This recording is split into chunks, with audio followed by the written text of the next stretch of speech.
Assalamu alaikum wa rahmatullahi wa barakatuh. Welcome to today's Friday Reflections on this Friday, the 14th of October 2022. Mawlid Mubarak, Jummah Mubarak. I hope everybody is well, wherever you're tuning into this from. And if you're not, then my thoughts and prayers go out to you and your families. But at the same time, this is still Rabiul. It is the Prophet Muhammad, peace be upon him's birthday, and many Muslims, myself among them, are celebrating this time, which is, it's obviously, we get our Islam from the Prophet Muhammad, peace be upon him. So we owe the Prophet Muhammad, peace be upon him, and our enlightenment. And as I discussed in my last subject, many things that people wouldn't necessarily think about straight away.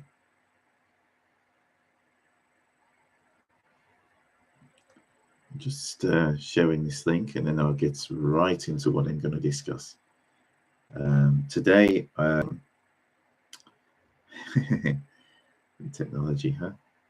When it works, it's wonderful. It is working. It's just a bit slow. Here we go. One sec. And we'll begin.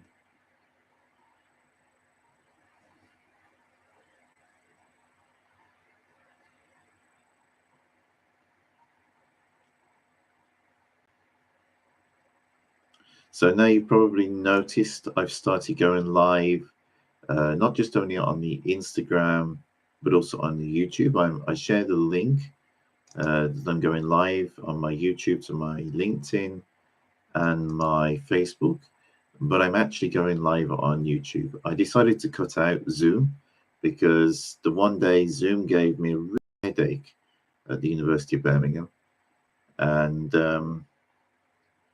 it was an issue with that particular version of Zoom, because every so often they release an update, and it wasn't working. And then I did it through YouTube directly, and I was really astonished with the result, because it actually turned out really well and much better quality than if I'd have just gone through Zoom to Facebook like I was doing previously. So from now on, I'm live on YouTube and on Instagram on my Friday Reflections, and on my what do you call it, on my Sohbet and Sufi meditation on the Monday.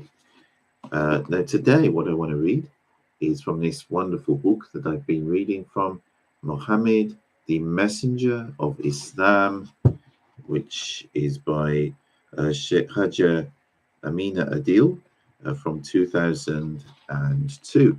And I've been reading this about the part of this book about the events of the Prophet Muhammad, peace be upon him's birth.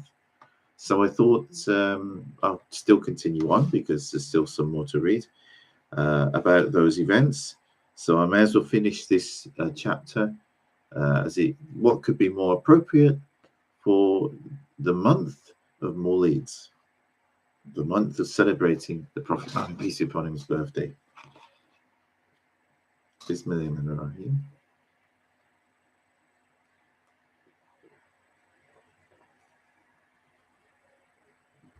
Wonderful Indonesian tea. Subhanallah. Okay. Halima As-Sadiya, the Prophet Islam's nurse. After the Prophet's mother, Amina, peace be upon them, had been with her infant for some time, all the while witnessing all manner of miraculous events and signs, the time came when, according to custom, the child was to be given to one of the Bedouin women of the desert, so that he be nursed and weaned in the clean air, outside the heat of the crowded city. Bedouin women would come from afar to the town, from their distant mountain pastures and desert dwellings, to look for infants to take home and nurse for a fee. The children would stay with them for up to 4 years. When they were returned to their parents, the Holy Prophet ﷺ also had a wet nurse, and her name was Halima as-Sadiya, Halima of the tribe of Sa'd, who came from the Najd.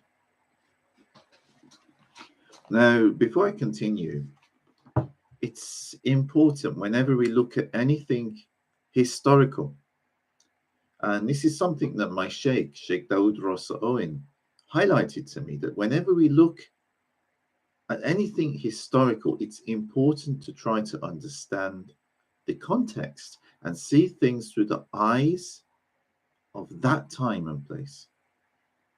It's not easy for us. We live centuries after these events. Actually, nearly 1.5 millennium after these particular events, which I'm reading. It's not easy for us today to fully understand the context of events that happened at that time.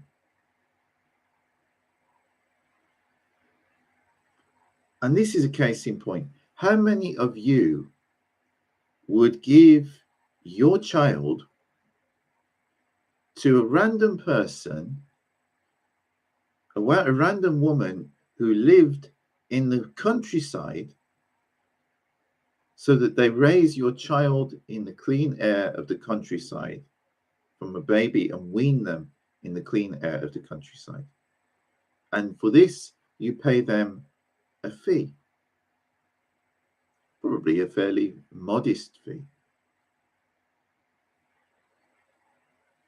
How many of you would consider doing that with your own children?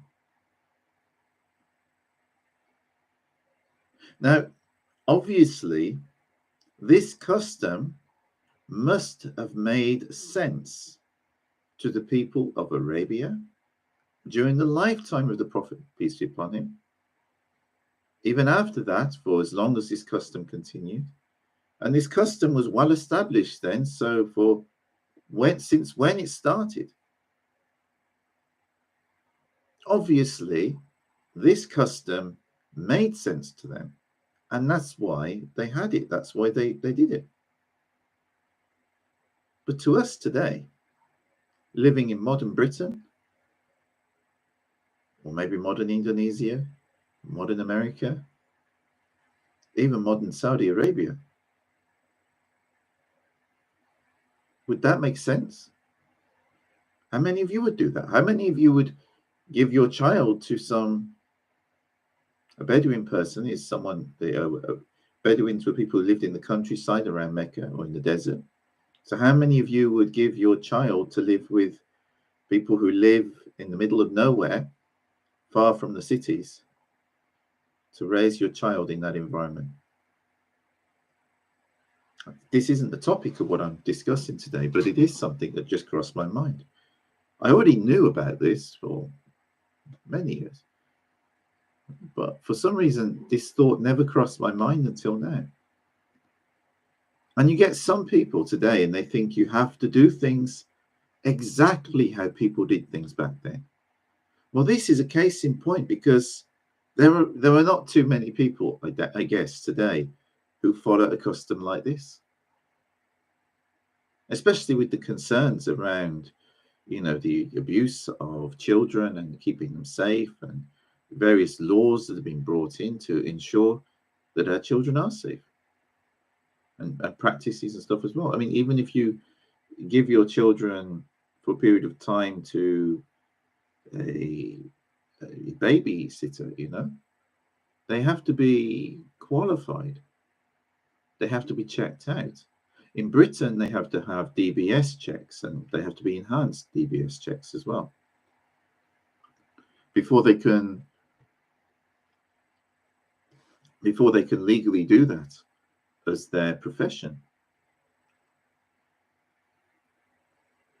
And with good reason, because there have been cases over the years where people who were not checked out, and incidents happened. But it's something to think about, because this is So incredibly different to how virtually anybody gets raised today.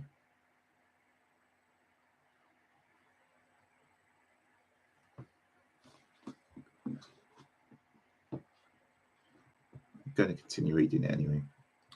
The year of the Prophet Salam's birth had been a year of severe drought, and both men and animals had suffered greatly, finding neither food nor drink. The animals gave no more milk, and many perished of thirst. When the time had come for the nursing women to go to town in search of suckling infants, her companions came to Halima to ask whether she would come with them to find a child. For she was a baby at the time. Halima was doubtful that she was able to make the journey, for her only donkey was so weak from deprivation that he could barely totter along. The other women had already departed by the time she made up her mind to make the journey after all. And she no longer could see them ahead of her on the road. When she finally did arrive in Mecca, she met up with the Bedouin women who had already found children to nurse and who were well equipped with food and provisions and were heading home. Halima said to them, "So I have come too late. Are there no more children left to be nursed?" They answered her, "So it is. There is no one left except this one baby, which none of us wanted to accept. It is a fatherless child, and the family is not able to pay our fees. So we left him there. Come back with us and join us on the road." "No," said Halima, "I will go on, now that I have come this far, and I might as well have a look at that child who nobody wanted." So while the other women set out on their homeward journey, Halima went to the place where people would come to look for nurses. There she met Abdul Muttalib, who asked her who she was. She replied, "I have come too late. All of my friends have gone home already, while I am still hoping to find a nursling. They say there is one child left." Abu Muttalib said, "Surely that can only be my grandson. His father has died, therefore we cannot afford to pay very much. So no one wanted to take him on, even though she would have been blessed eternally had one of those women agreed." "Well, let me look at him," said Halima, and she followed him to the house and beheld the sleeping child. She took him onto her lap and uncovered his face. He smiled at her, and when he opened his eyes, their light flashed up to the heavens. Instantly, she made up her mind. "Even if you give me nothing at all," she said, "I will take this child with me and nurse it." She uncovered her right breast and gave him to drink, and though she had only little milk, it was enough to satisfy the child.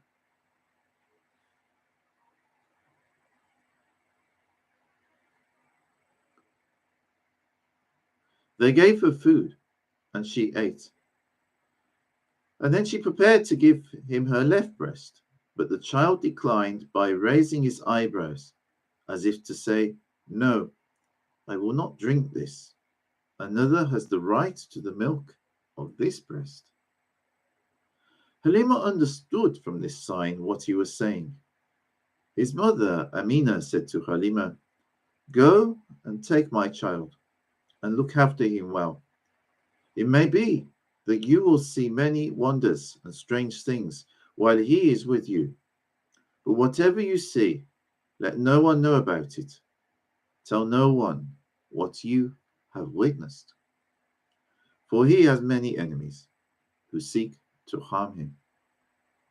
They gave her what they could, and she took the infant in her arms. As she relates in her own words, even though I was so weak, I could barely hold myself upright. I was so elated with joy when I held the child that I ran out like a lioness back to my old donkey, who was suddenly suffused with a new strength and sped along like a burak.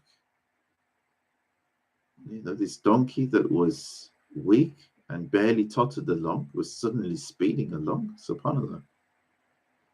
I even caught up with the caravan of my friends who had already gone ahead of me quite a long time ago. They all wondered at the change that had come over me, whereas I was almost too weak to walk, and my riding beast was ailing. Now I came charging along like a lioness, and my donkey had become as strong as a mule.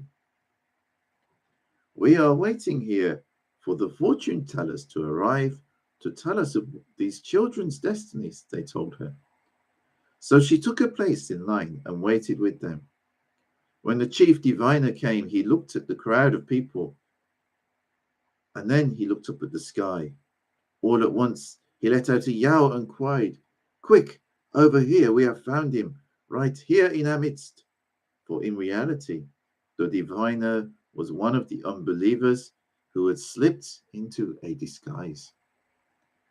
As it was known that the woman would be passing by this place, everyone looked to see who it was, and the crowd grew restive.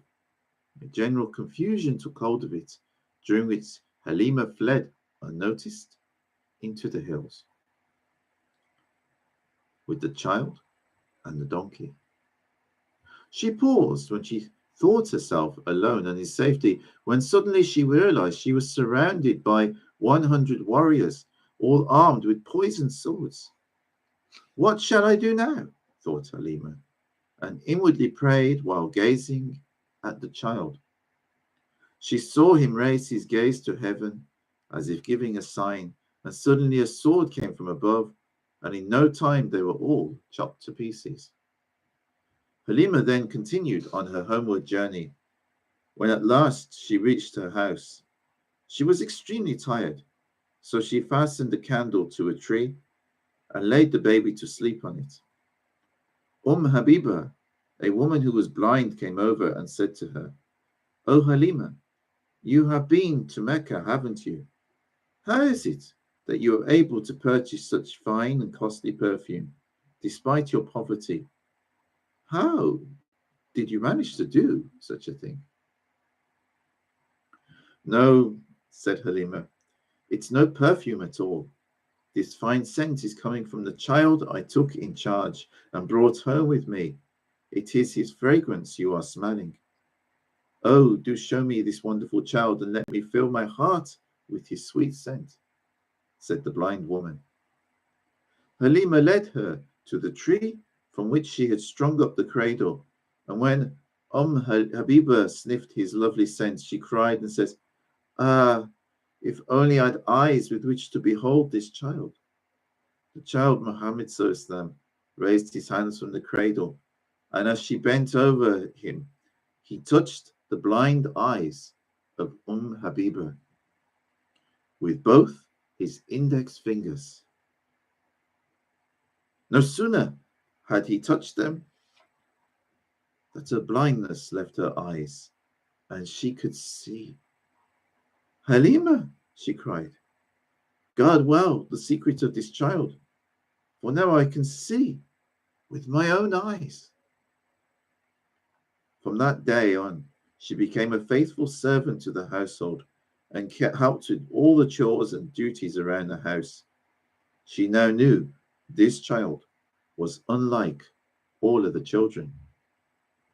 The whole time the Holy Child lived with her, She saw and heard many amazing things. She grew to love him exceedingly, more even than her own natural children.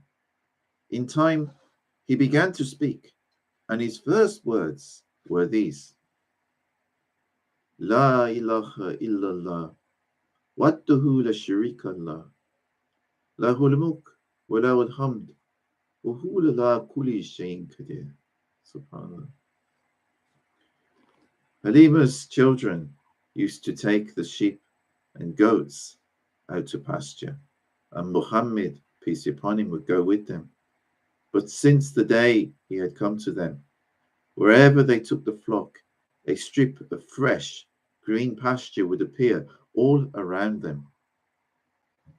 And the ground was always moist, as if it had recently rained, whereas all around them it was the same barren desert as before.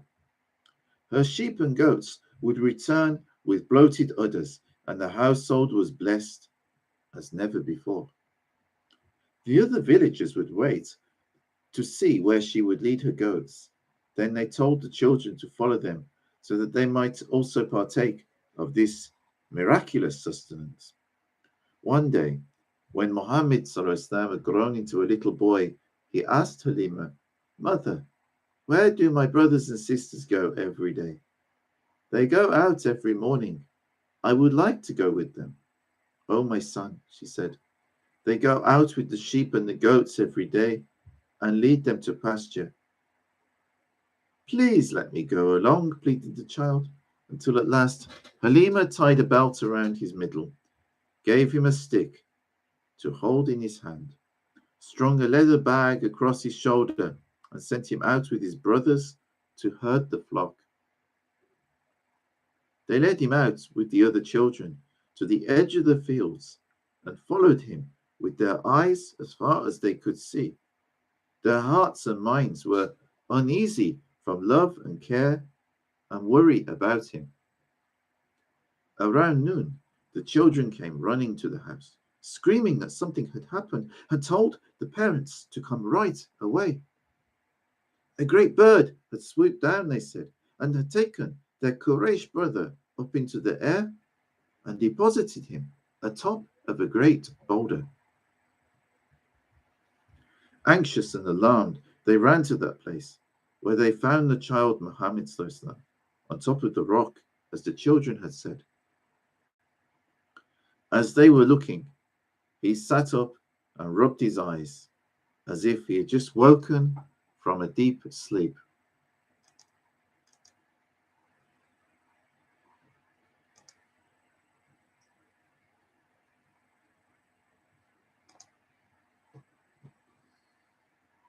However, it was no bird that had taken him away, but the angel Jibril, also known as Gabriel, salam, who had been ordered to take him and to wash his heart. The traces of the operations were still visible, as the silken stitches upon his breast. This was the first operation on his heart. The second was to happen later, during his ascension to the heavens, the Miraj. In every human heart, there is a spot of black blood that is called the part of Shaitan, which consists of fear and evil suggestion. The angel had come to Muhammad and told him that he must remove this spot, that it was not right for him, and he opened his heart and performed the operation. The troubled parents took the boy home and resolved never to let him go out again with the other children. When they came home at nightfall, they told their parents of all the wonderful things they had seen and heard while their Quraysh brother was out with them that day. All the rocks on the ground had given their greetings, they said, when he went by, saying, Assalamu alaikum, Ya Nabi Allah. And all the trees bent their boughs low as he passed, as if in prostration. They had gone as far as a certain valley, when all of a sudden a terrible mountain lion had sprung out before them. The children had run off in a fright, calling to Muhammad to hide himself as well. But Muhammad had not moved from his spot. He just stood and watched. The lion came up to him, they said, and were afraid that this would be the end, that the lion would just devour him. But nothing of the sort happened. Instead, the lion kneeled down before him, bowing low, and began to lick his feet. It seemed to be telling him something. And then we saw it lift up one of its paws, which to tell he was hurt. And maybe it was broken. The Quraysh boy, Muhammad looked at the paw and set it straight. Then he stroked it, and it was healed. The lion then fell down at his feet again and kissed and licked him. And Muhammad stroked his head as if it were a great cat. Slowly the lion retreated, having expressed his gratitude and thanks. And when it was out of sight, he came out and saw that Muhammad was unhurt. It was after this that the great bird swooped down and carried him away. It was then that we were afraid for him. Halima then said, if his enemies hear of these strange and wonderful happenings, they will surely trace him to our tents and take him from us by force. We have no way to protect him then. Therefore, they decided to take the boy back to his family in Mecca, even though it pained them to let him go. So dear had he grown to his foster family.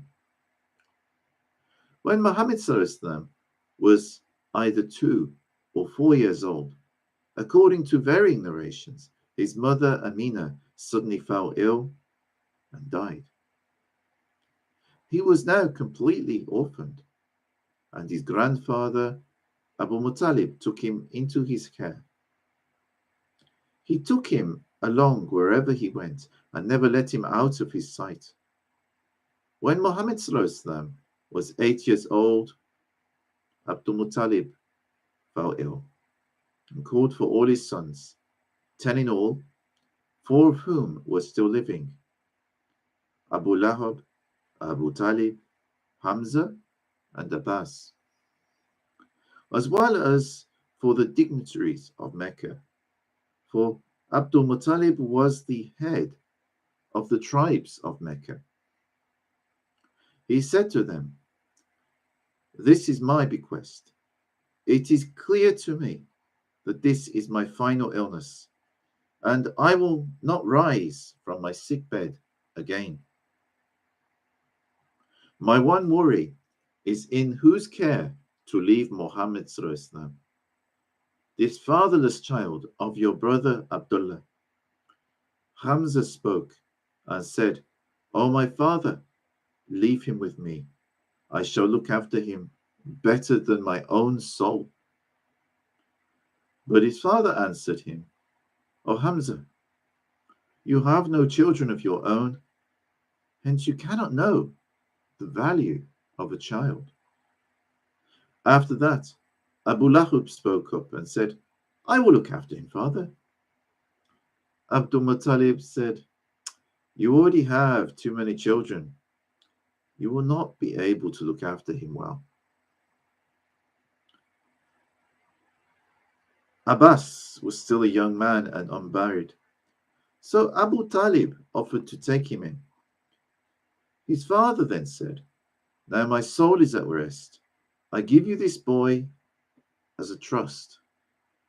Treat him with more care than you treat your own children, and for the sake of my memory, do nothing to undermine his noble nature. And if you wish to please him, show him the same honor and respect that you have always shown me. He repeated this last wish several times until he passed away. After his death, Abu Talib took the boy into his household and left nothing undone regarding his care and upbringing. He personally did not accept the faith of Islam during the lifetime of the Prophet ﷺ, but he never failed to show him respect and honor. He always shielded him from his enemies and did everything in his power to protect him whenever he could. After Abdul Muttalib's death, the Prophet Muhammad ﷺ lived with his uncle Abu Talib until his marriage to his wife Khadijah. When Muhammad ﷺ had been with him for about a year, Abu Talib planned to travel to Sham on a business trip. Muhammad ﷺ was then 9 years old, and he begged his uncle to take him along. But Abu Talib refused, saying, "You're only a boy. Stay here at home with my brother Abbas while I am away." When the time of parting had come, Abu Talib was about to mount his camel. His whole household had assembled around him, bidding him farewell. Among them stood also the boy Muhammad ﷺ, his nephew, and he wept bitterly. "Oh, uncle," he cried, "please take me with you." Abu Talib's heart burned when he heard the boy pleading. He relented and allowed Muhammad ﷺ to accompany him after all. They traveled along until they came to the town of Basra, a town in the border region of Sham. Outside the settlement, there was a hermitage where a Christian monk named Bahira stayed. He was a very learned man who had read a great many books, and he had read about the signs of a prophet who was to come. At his place, the caravan of Abu Talib stopped for the night. The next day, they let the camels loose to pasture, while the men rested a while. Everyone was pursuing his leisure, and the boy Muhammad ﷺ went to look at the loads and the bales of cloth they were carrying along. Now the day was at its hottest, a scorching sun in a cloudless sky. However, just above the boy's head, a small, fluffy white cloud appeared that shaded him and little else. So wherever Muhammad ﷺ walked, this little fluffy white cumulus cloud was just in between him and the sun. And wherever he walked, the cloud would drift. So it was always covering Muhammad ﷺ and shading him from the heat of the sun, but nothing much else.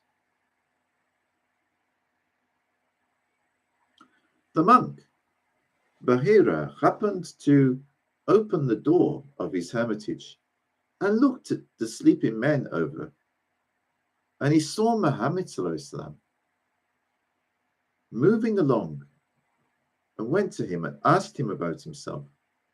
He asked him his father's name and his mother's name, and Muhammad ﷺ told him all he knew.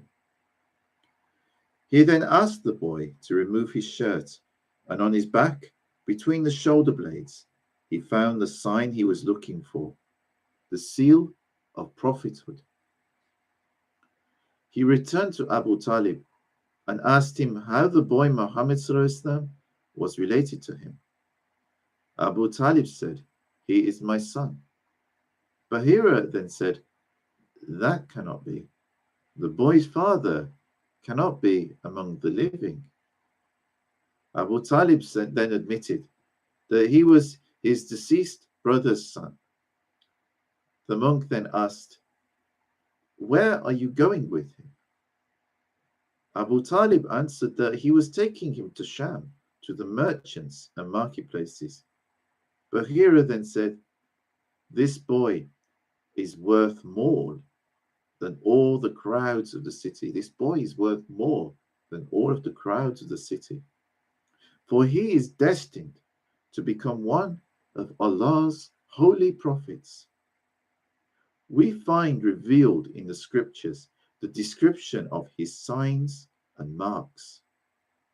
For 70 years, I have been waiting for this prophet to appear. By God, do not take this boy to Sham, for the unbelievers will take him from you,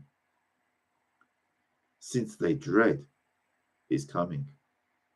But however much they try, they will not be able to kill him before his time. But I have read in my books that his death will be occasioned by his eating poisoned goat's meat, and that he will die several years after having eaten it. Still, take him back to Mecca now. Abu Bakr was traveling in the same caravan with Abu Talib, and he sent Muhammad back to Mecca with Abu Bakr and his slave, Bilal. According to a different narration, Abu Talib himself gave up his trip and returned back towards Mecca. SubhanAllah.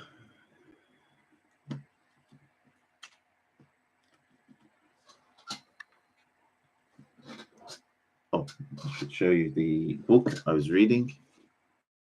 Muhammad, the Messenger of Islam. It's a book published in 2002. It is based upon Ottoman records of the life of the Prophet Muhammad, translated into modern English by Hajjah Amina Adil, the wife of Maulana Sheikh Nazim, of the late Maulana Sheikh Nazim. May Allah bless both of their souls and raise their stations in Jannah. أعوذ بالله من الشيطان الرجيم بسم الله الرحمن الرحيم الحمد لله رب العالمين الرحمن الرحيم مالك يوم الدين إياك نعبد وإياك نستعين اهدنا الصراط المستقيم صراط الذين أنعمت عليهم غير المغضوب عليهم. I hope you enjoyed that, and I wish you all happy Mawlid and Nabi. May Allah bless you all, bless your families, and I look forward to you joining me on Monday for the Sohbet and Sufi meditation. If you can join me in person at the University of Birmingham's Multi-Faith Chaplaincy in my office, you are more than welcome. And if not, then I look forward to you joining me online.